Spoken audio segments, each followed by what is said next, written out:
محترم سامعین، دنیا میں جب ہم آج مسلمانوں کے موجودہ صورتحال کا جائزہ لیتے ہیں تو دل دہل جاتا ہے، آنکھوں سے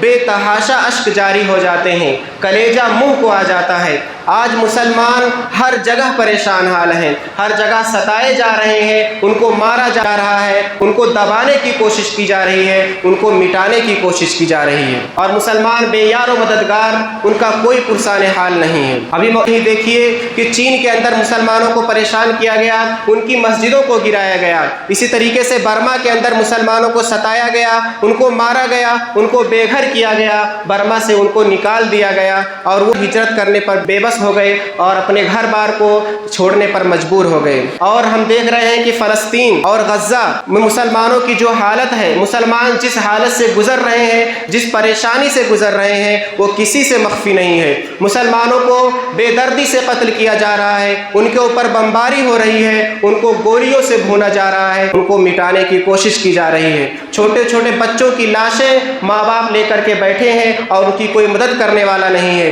کھانے کو کھانا نہیں اور پینے کو پانی نہیں۔ مسلمان اس قدر بے بس ہیں۔ اور یہاں ہمارے ہندوستان میں دیکھیے، مسلمانوں کو کسی نہ کسی بہانے، کسی نہ کسی بات پر ستانے کی کوشش کی جاتی ہے، ان کو دبانے کی کوشش کی جاتی ہے، ان کو ذلیل اور رسوا کرنے کی کوشش کی جاتی ہے۔ کبھی حجاب کے نام پر مسلمانوں کو کہیں پریشان کیا جاتا ہے، ان کو ذلیل کیا جاتا ہے اور ان کو دبایا جاتا ہے۔ کبھی مسلمانوں کو لب جہاد کے نام پر کہیں تنہا پا کر کے قتل کر دیا جاتا ہے، کبھی گائے کے نام پر مسلمانوں کو قتل کر دیا جاتا ہے، کبھی مسجد کو مندر بتا کر کے کہ یہاں مندر تھا، مسجدوں کو گرا دیا جاتا ہے، مسجدوں پر قبضہ کر لیا جاتا ہے۔ مسلمانوں کی حالت ہندوستان میں بھی بدتر ہے، اور ابھی موجودہ حالت میں جو قانون پاس ہوا ہے، جس کو وقف بورڈ بولتے ہیں، جو مسلمانوں کے آبا و اجداد نے اللہ تبارک و تعالیٰ کی راہ میں وقف کیا ہے، جس پر صرف اور صرف مسلمانوں کا حق ہے، اس پر غیروں کا ذرہ برابر بھی حق نہیں ہے۔ مسلمانوں کی مسجدیں، مسلمانوں کی زمینیں، مسلمانوں کی قبرستان، مسلمانوں کی عیدگاہیں، اس ساری چیزوں میں مداخلت کرنے کی کوشش کی جا رہی ہے حکومت کی طرف سے، اور اس قانون کو پاس کر دیا گیا ہے۔ اب مسلمانوں کی مسجدوں کو خطرہ ہے، ان کی زمینوں کو خطرہ ہے، ان کی قبرستانوں کو خطرہ ہے، ان کی عیدگاہوں کو خطرہ ہے۔ مسلمان بے بس ہے، ان کا کوئی مددگار نہیں ہے، وہ پریشان حال ہیں۔ لیکن مسلمانوں کی پریشانی جو ہے، یہ کوئی نئی بات نہیں ہے، یہ جب سے دین اسلام ہے تب سے مسلمانوں کو پریشان کیا جا رہا ہے۔ یعنی ایمان کے نام پر پریشان کیا جانا یہ کوئی نئی بات نہیں ہے، بلکہ مسلمان روز اول سے ہی پریشان کیے جا رہے ہیں۔ اسی لیے اللہ رب العالمین سورہ البقرہ آیت نمبر 214 کے اندر ارشاد فرماتا ہے، ام حسبتم ان تدخلوا الجنة ولما يأتكم مثل الذين خلوا من قبلكم مستهم البأساء والضراء وزلزلوا حتى يقول الرسول والذين آمنوا معه متى نصر الله الا ان نصر الله قریب۔ کہ کیا تم یہ سمجھتے ہو کہ تم جنت میں داخل ہو جاؤ گے؟ کیا تم کو ایسا لگتا ہے کہ تم آسانی سے جنت کو پالو گے؟ تم کو کوئی محنت و مشقت نہیں کرنی پڑے گی۔ وَلَمَّا يَأْتِكُم مَّثَلُ الَّذِينَ خَلَوْا مِن قَبْلِكُمْ، اور اب تک تمہارے پاس تو ویسی چیزیں نہیں آئیں، ویسی پریشانیاں نہیں آئیں جو تم سے پہلے کے لوگوں کو لاحق ہو چکی ہیں۔ مَسَّتْهُمُ الْبَأْسَاءُ، ان کو بیماریاں آئیں، پریشانیاں، تکلیفیں آئیں، وَالضَّرَّاءُ، اور ان کو مصیبتوں کا سامنا کرنا پڑا، وَزُلْزِلُوا، اتنی پریشانیاں، اتنی تکلیفیں، اتنی مصیبتیں، اور اس قدر ان کو پریشان کیا گیا کہ وہ جھنجھوڑ دیے گئے۔ حتیٰ یقول الرسول، یہاں تک کہ رسول نے، والذین آمنوا معہ، اور جو ان کے ساتھ ایمان لاتے تھے، انہوں نے کیا کہا؟ متی نصر اللہ، اللہ تعالیٰ کی مدد کب آئے گی؟ اس قدر پریشان ہو گئے، اس قدر بے بس ہو گئے کہ وہ اللہ تعالیٰ کی مدد کو تلاش کرتے تھے، مدد چاہتے تھے، لیکن اللہ تعالیٰ کی مدد نہیں آتی۔ اللہ رب العالمین فرما رہا ہے، الا ان نصر اللہ قریب، سن لو بے شک اللہ رب العالمین کی مدد قریب ہے۔ یہ آیت کب نازل ہوئی؟ اللہ کے رسول صلی اللہ علیہ وسلم پر نازل ہوئی، یعنی یہ پریشانیاں اللہ کے رسول صلی اللہ علیہ وسلم سے پہلے کے لوگوں کو جھیلنی پڑی۔ اسی لیے اللہ کے رسول صلی اللہ علیہ وسلم فرماتے ہیں کہ ایمان کے نام پر، دین اسلام کے لیے پہلے کے لوگوں کو جو پریشانیاں جھیلنی پڑی ہیں، وہ ایک انسان کے بس کی بات نہیں ان پریشانیوں کو جھیلنا۔ اسی ایمان کے نام پر ان میں سے کسی کو آری سے لے کر کے آدھے زندہ ان کو چیر دیا گیا، لیکن پھر بھی اس تکلیف نے ان کو ایمان سے نہیں پھرنے دیا، اس تکلیف کو انہوں نے برداشت برداشت کر لیا کہ وہ زندہ ان کو آرے سے چیرا جا رہا ہے اور وہ آدھے آدھے ٹکڑے میں بٹ جا رہے ہیں، پھر بھی وہ اللہ تعالیٰ کے نام کو، لا الہ الا اللہ کو چھوڑنے کو تیار نہیں ہے۔ اسی طرح اللہ کے رسول صلی اللہ علیہ وسلم فرماتے ہیں لوہے کی کنگھیوں سے ایمان والوں کی کھالوں کو کھینچ لیا گیا، لیکن پھر بھی اس مصیبت نے، اس پریشانی نے ان کو ایمان سے پھرنے پر مجبور نہیں کیا، بلکہ وہ ایمان پر ثابت قدم رہے اور اللہ تعالیٰ کی راہ میں قربان ہو گئے۔ اسی طریقے سے قرآن مجید میں اصحاب اخدود کا واقعہ آتا ہے کہ جب انہوں نے ایمان قبول کیا، اللہ رب العالمین پر ایمان لائے، شرک سے توبہ کر لیا، کفر سے توبہ کر لیا، تو ان کو یہ سزا دی گئی کہ خندق کھودا گیا، اس میں آگ جلائی گئی اور اس میں سب کو ڈال دیا گیا۔ پھر بھی انہوں نے آگ میں چلے جانا برداشت کر لیا، آگ میں داخل ہو جانے کو انہوں نے پسند کر لیا، لیکن اپنے ایمان سے پھرنے کو گوارا نہیں کیا اور خوشی خوشی وہ آگ میں خود کود گئے۔ تو یہ چیزیں پہلے کے لوگوں کو برداشت کرنی پڑی ایمان کے لیے۔ چنانچہ اللہ کے رسول صلی اللہ علیہ وسلم نے جب دین اسلام کو پیش کیا، جب لوگوں کے سامنے، مکہ والوں کے سامنے لا الہ الا اللہ کا پیغام دیا، کوہ صفا پہ کھڑے ہو کر کے اور فرمایا یا ایھا الناس قولوا لا الہ الا اللہ تفلحوا، کہ اے لوگو تم لا الہ الا اللہ کا اقرار کر لو، کامیاب ہو جاؤ گے۔ تو سب سے پہلے آپ کے سگے چچا نے آپ کو پتھر سے مارا اور کہا تبا لک یا محمد الہذا جمعتنا، کہ محمد تیرے لیے بربادی ہو، تو برباد ہو جائے، ہلاک ہو جائے، کہ تو نے ہم کو اسی لیے جمع کیا ہے کہ تو ہم کو سارے معبودوں سے پھیر کر کے صرف ایک اللہ کی طرف لے کر جانا چاہتا ہے۔ یعنی اللہ کے رسول صلی اللہ علیہ وسلم کو ہی سب سے پہلی پریشانی کا سامنا کرنا پڑا۔ آپ خانہ کعبہ کے اندر نماز پڑھ رہے ہیں، آپ کے اوپر اونٹ کی اوجری لا کر رکھ دی گئی، اس ذلت و رسوائی کا سامنا آپ کو کرنا پڑا۔ آپ نماز پڑھ رہے ہیں، نماز کی حالت میں چادر گلے میں ڈال کر کے آپ کا گلا گھونٹنے کی کوشش کی گئی، یہاں تک کہ آپ کی سانس اٹکنے والی، آپ کی جان نکلنے والی تھی، تو ابو بکر صدیق رضی اللہ تعالیٰ عنہ نے آپ کو بچایا۔ یہ اللہ کے رسول صلی اللہ علیہ وسلم کو ایمان کے لیے برداشت کرنا پڑا۔ طائف کی طرف جب آپ دین کا پیغام لے کر کے گئے،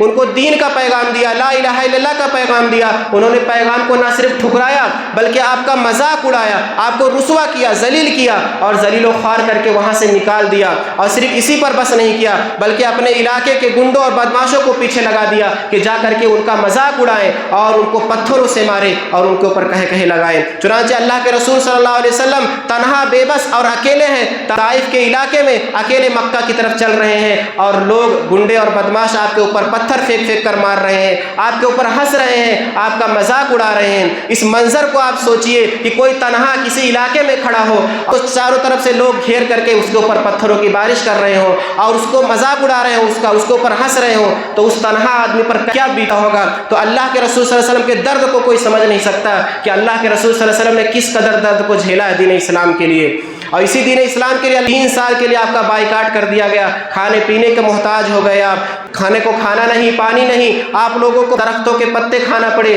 3 سال تک اس درد کو بھی برداشت کرنا پڑا۔ اور صرف اللہ کے رسول صلی اللہ علیہ وسلم نے یہ تکلیف برداشت نہیں کی، آپ کے ساتھ آپ کے اوپر ایمان لانے والوں نے بھی اس تکلیف کو جھیلا اور برابر اس تکلیف میں شریک رہے۔ چنانچہ ابو بکر صدیق رضی اللہ تعالیٰ عنہ نے جب دین اسلام کو اپنایا تو اللہ کے رسول صلی اللہ علیہ وسلم سے کہا کہ اللہ کے رسول جب ہم حق پر ہیں تو اس حق کا اعلان مجھے کرنے کی اجازت دیجیے۔ چنانچہ وہ خانہ کعبہ کے اندر جاتے ہیں اور لوگوں کو کہتے ہیں کہ لوگوں لا الہ الا اللہ کا اقرار کر لو۔ یہ سننا تھا کہ سارے کفار آپ کے اوپر ٹوٹ جاتے ہیں، آپ کو اتنا مارتے ہیں، اتنا مارتے ہیں کہ آپ بے ہوش ہو جاتے ہیں، آپ کا چہرہ پہچان میں نہیں آتا ہے، ناک اور پورا گال سب برابر ہو جاتا ہے، اس قدر آپ کے چہرے کو زخمی کیا جاتا ہے۔ آپ کے قبیلے والے یہ سمجھتے ہیں کہ ابو بکر صدیق رضی اللہ تعالیٰ عنہ کی جان ہی نکل گئی، یہاں تک کہ شام کو جا کر کے رات کے وقت آپ کو ہوش آتا ہے۔ عمر رضی اللہ تعالیٰ عنہ نے جب دین اسلام کو اپنایا اور سب کے سامنے اعلان کیا، سارے مکہ والے آپ کے دشمن ہو گئے اور عمر رضی اللہ تعالیٰ عنہ کے ساتھ بھی لڑائی ہوئی۔ عمر رضی اللہ تعالیٰ ان کو مار رہے تھے اور وہ لوگ عمر کو مار رہے تھے،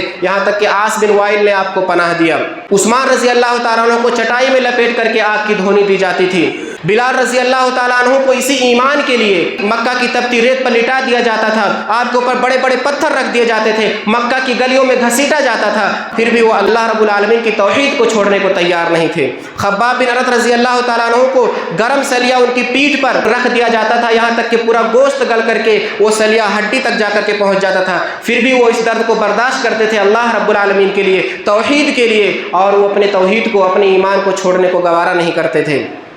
مسلمانوں کو مکہ کے اندر یہ تکلیفیں برداشت کرنی پڑی، یہاں تک کہ کافروں نے سارے مسلمانوں کو بے بس کر دیا کہ وہ اپنے گھر بار کو چھوڑ کر کے کہیں اور چلے جائیں۔ چنانچہ مسلمانوں نے اسی اللہ رب العالمین پر ایمان کے لیے، اپنی توحید کے لیے، لا الہ الا اللہ کے لیے اپنے گھر بار کو چھوڑ دیا، مکہ کو چھوڑ دیا اور مدینہ کی طرف ہجرت کر گئے۔ اور ہجرت جب کر کے چلے گئے تو وہاں پر بھی مسلمانوں کو چین سے نہیں رہنے دیا، بلکہ وہاں پر بھی مسلمانوں کو پریشان کیا گیا، اور وہاں پر بھی مسلمانوں کو جنگوں کا سامنا کرنا پڑا، اور جنگوں میں مسلمان شہید ہوئے، ان کو قتل کیا گیا اور ان کو مارا گیا۔ اس طریقے کی تکلیفیں ایمان کے لیے مسلمانوں کو برداشت کرنی پڑیں۔ شروعاتی دور سے ہی مسلمان پریشان ہیں، ایسا نہیں ہے کہ یہ مسلمانوں پر کوئی نئی پریشانی ہے یا مسلمانوں کو کوئی نئی تکلیف دی جا رہی ہے۔ جب تک اسلام ہے، جب تک دل میں ایمان ہے تو ایمان والوں کو پریشان کیا جائے گا، اسلام والوں کو پریشان کیا جائے گا۔ لیکن پہلے اور آج کی پریشانی میں ایک فرق ہے۔ پہلے کے لوگوں کو جب پریشان کیا جاتا تھا، صحابہ کرام کو جب پریشان کیا جاتا تھا تو ان کے ایمان کی وجہ سے پریشان کیا جاتا تھا۔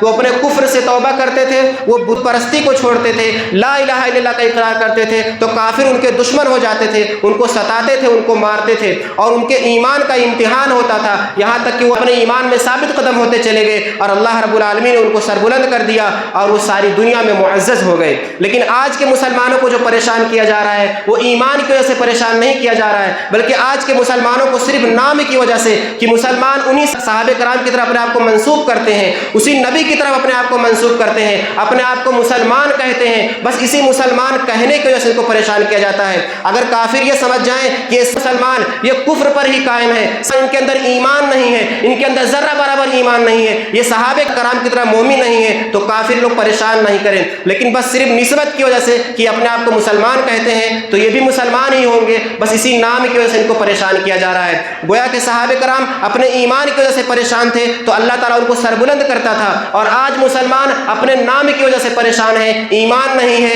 اس لیے مسلمان ذلیل و خوار ہوتے چلے جا رہے ہیں، سربلندی کا کوئی نام ہی نہیں ہے، وہ سربلند نہیں ہو رہے ہیں، اللہ تعالیٰ کی مدد نہیں آ رہی ہے۔ تو یہ حالات حاضرہ مسلمانوں پر جو پریشانیاں آ رہی ہیں یہ مسلمانوں کو پیغام دے رہی ہے، مسلمانوں کو چیخ چیخ کر آواز دے رہی ہے کہ ان حالات سے سبق حاصل کرو، ان حالات سے اپنے آپ کے اندر بیداری پیدا کرو، غفلت سے جاگ جاؤ، نیند سے جاگ جاؤ اور اللہ رب العالمین کی طرف پلٹ آؤ، اللہ رب العالمین کی طرف رجوع کر لو، اپنے گناہوں سے توبہ کر لو، نیکیوں کی طرف آ جاؤ۔ لیکن مسلمان یہ سوچ رہا ہے کہ میرے بازو میں تکلیف آ رہی ہے، ابھی میرے اوپر تکلیف نہیں آئی ہے، ابھی میں خلد آباد کے اندر بیٹھا ہوا ہوں، یہاں پریشانی کچھ بھی نہیں ہے، اور یوپی کے اندر پریشانی ہے یا فلسطین کے اندر مسلمانوں کو مارا جا رہا ہے تو مجھے کیا فرق پڑ رہا ہے۔ مسلمان اس واقعے کو سن کر کے اس میں دو چار بات کر کے بھول جا رہا ہے کہ چلو فلسطین میں مسلمانوں کو مارا جا رہا ہے، بچے پریشان ہیں، ان کو قتل کیا گیا، دو چار لوگ بیٹھ کے بات کر لیے پھر بھول گئے، اب سوچ رہے کہ ابھی میرے اوپر تو پریشانی نہیں آئی، میں تو عیش کرتا ہوں، راتوں کو جاگتا ہوں، عیاشی کرتا ہوں، فجر کی نماز میں غائب رہتا ہوں، مجھے نمازوں سے کوئی مطلب نہیں، اللہ سے کوئی مطلب نہیں، جب میرے اوپر پریشانی آئے گی، جب میرے بچے کو قتل کیا جائے گا، جب میری بیوی کو قتل کیا جائے گا، جب مجھے گھر سے نکالا جائے گا،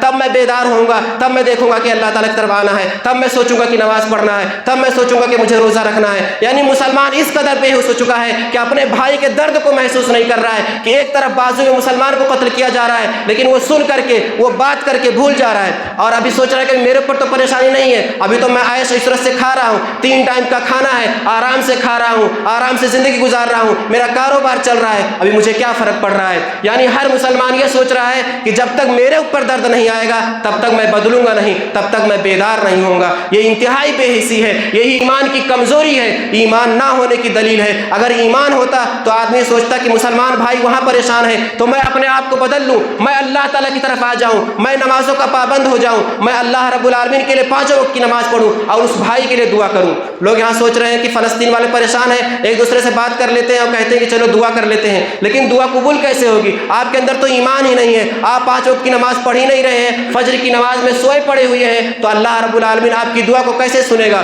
اور یاد رکھیے وہ مصیبت جو فلسطین میں ہے وہ دھیرے دھیرے یہاں بھی آئے گی، حالات بنتے جا رہے ہیں، آپ لوگ خود ہی مشاہدہ کر رہے ہیں کہ کس طرح یہ حکومت آپ لوگوں کے خلاف سازشیں کر رہی ہے، ہمارے خلاف سازشیں کر رہی ہے، اور دھیرے دھیرے یہ حالات بنتے جا رہے ہیں اور یہ حالات آنے والے ہیں۔ اس سے پہلے کہ بالکل آ جائیں اور آپ کا بچہ قتل کر دیا جائے، آپ کی بیوی قتل کر دی جائے، آپ پر کر دیے جائیں، اپنے آپ کو سدھارنا ہوگا، اپنے آپ کو تبدیل کرنا ہوگا۔ مسلمانوں یہ حالات حاضرہ ہمیں یہ پیغام دیتے ہیں کہ اپنے اندر ہم کچھ چیزیں پیدا کریں۔ میں 5 چیزیں آپ لوگوں کے سامنے بیان کرتا ہوں۔ سب سے پہلے اپنے ایمان کو مضبوط کریں۔ یہ سوچیں کہ صحابہ کرام کو جب پریشان کیا جاتا تھا تو ہماری پریشانی صحابہ کرام کی طرح نہیں ہے۔ صحابہ کرام اپنے ایمان کی بنیاد پر پریشان ہوتے تھے، انہوں نے لا الہ الا اللہ کو سچے دل سے مانا تھا، شرک سے سچے دل سے توبہ کیا تھا، تب وہ پریشان ہوتے تھے تو وہ خوش ہوتے تھے، وہ اپنی پریشانی میں خوش تھے، اور اللہ رب العالمین اسی وجہ سے ان کو سربلند کر دیا۔ 23 سال کے اندر وہ کہاں سے کہاں پہنچ گئے اور ساری دنیا کے وہ حکمران بن گئے۔ لیکن ہمارے اندر اسی ایمان کی کمی ہے،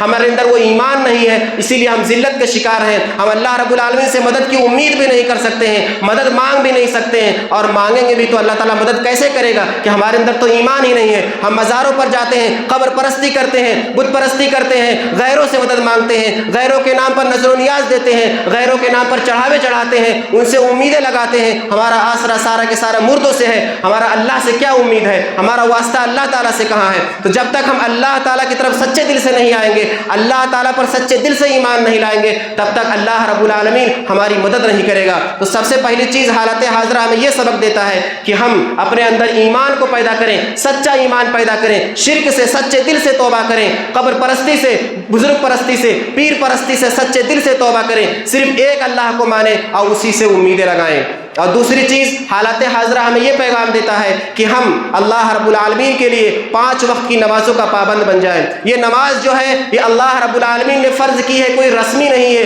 یہ کوئی رسم و رواج نہیں ہے، بلکہ اللہ رب العالمین کی طرف سے بہت بڑا احسان ہے، اللہ رب العالمین کی طرف سے بہت بڑی عبادت ہے، اور اللہ رب العالمین کے قربت کا بہت بڑا ذریعہ ہے۔ اللہ رب العالمین کی توحید کو ثابت کرنے کا سب سے بڑا ذریعہ اگر ہے تو وہ نماز ہے۔ اس لیے اپنے آپ کو 5 وقت کی نمازوں کا پابند بنائیں۔ ایسا نہیں ہے کہ رات بھر بکواس کرتے رہیں، رات بھر عیاشی کرتے رہیں، 1 بجے 2 بجے جا کر کے سو جائیں، اور فجر کے وقت ہم غافل پڑے رہیں، فجر کے وقت سوئے پڑے رہیں۔ میں 8 مہینے سے خلد آباد کے اندر ہوں، لیکن 10 لوگوں سے زیادہ فجر میں کوئی بڑھنے والا نہیں ہے۔ 10 نمازی آتے ہیں فجر میں، یہاں تک کہ مسلمان مجھے یہاں پر نظر آتا ہے کم سے کم اہل حدیث ہی 100 لوگوں سے زیادہ ہوں گے، لیکن فجر کی نماز میں یہاں پر صرف 10 لوگ آتے ہیں۔ یہ کتنے افسوس کی بات ہے۔ آپ لوگوں کو کیا بہانہ ہے اللہ رب العالمین کے سامنے؟ اللہ رب العالمین کے سامنے آپ کیا عذر پیش کریں گے کہ اللہ تعالیٰ ہم فجر کی نماز کیوں نہیں پڑھتے تھے؟ کیا بتائیں گے کہ ہم کاروبار میں بزی رہتے تھے، دن بھر کام کرتے کرتے تھک جاتے تھے اللہ تعالیٰ اس لیے ہم فجر میں نہیں آ پاتے تھے؟ یا رات بھر ہم بکواس کرتے تھے، رات بھر ہوٹلوں میں عیاشیاں کرتے تھے اس لیے اللہ تعالیٰ ہم فجر میں نہیں آتے تھے؟ یہ بہانہ آپ کا قابل قبول ہوگا؟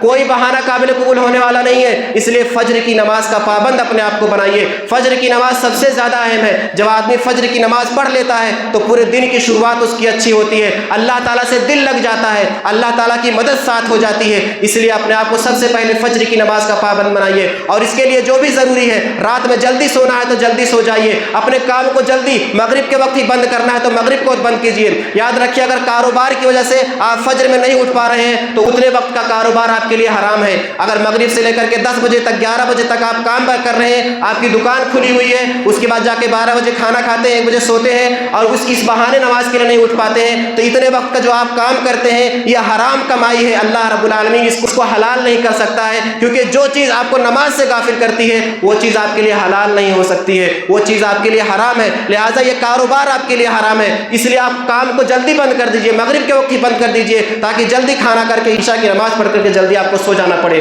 یہ بہانہ قابل قبول نہیں ہے، تو نماز کی پابندی لازم ہے۔ تیسری چیز صبر۔ آدمی صبر کے ذریعے اللہ رب العالمین کی مدد کو پا سکتا ہے، اللہ رب العالمین کو راضی کر سکتا ہے، اس کو خوش کر سکتا ہے۔ بہت سارے لوگ کیا کرتے ہیں کہ حالات حاضرہ کو دیکھتے ہیں کہ مسلمانوں کو پریشان کیا جا رہا ہے تو جذبات میں آ جاتے ہیں، اور جذبات میں بہت سارے علماء کرام بھی لوگوں کو بھڑکاتے ہیں اور سوچتے ہیں کہ چلو نکل جاؤ، اور چل کے جہاد کرتے ہیں اور لوگوں کو قتل کرتے ہیں، کافروں کے سامنے حملہ کرتے ہیں، ان کو قتل کرتے ہیں۔ یہ علاج نہیں ہے، بلکہ اپنے اندر ایمان پیدا کرنے کی ضرورت ہے، اپنے اندر صبر پیدا کرنے کی ضرورت ہے۔ ابھی ہماری وہ حالت نہیں ہے کہ چل کر کے تلوار لے لے، بندوق لے لے اور جا کر کے کافروں سے جنگ لڑنے لگ جائے۔ یہ اللہ رب العالمین کو مطلوب نہیں ہے۔ آپ کے اندر ایمان ہی نہیں ہے، 5 وقت کی نماز پڑھتے نہیں ہیں، اور جب اللہ کے رسول صلی اللہ علیہ وسلم کی گستاخی ہوتی تو سڑکوں پر نکل جاتے ہیں کہ ہم نبی کی گستاخی برداشت نہیں کریں گے۔ کیسے برداشت نہیں کریں گے؟ آپ خود 5 وقت کی نماز نہیں پڑھتے ہیں تو آپ کو تو نبی کی گستاخی برداشت کرنا پڑے گا۔ جب آپ 5 وقت کی نماز پڑھنے لگ جائیں، آپ کے اندر ایمان پختہ ہو جائے، آپ سچے پکے مسلمان بن جائیں، تب آپ اللہ کے رسول صلی اللہ علیہ وسلم کی گستاخی نہ برداشت کریں۔ لیکن جب آپ کے اندر ایمان ہی نہیں ہے،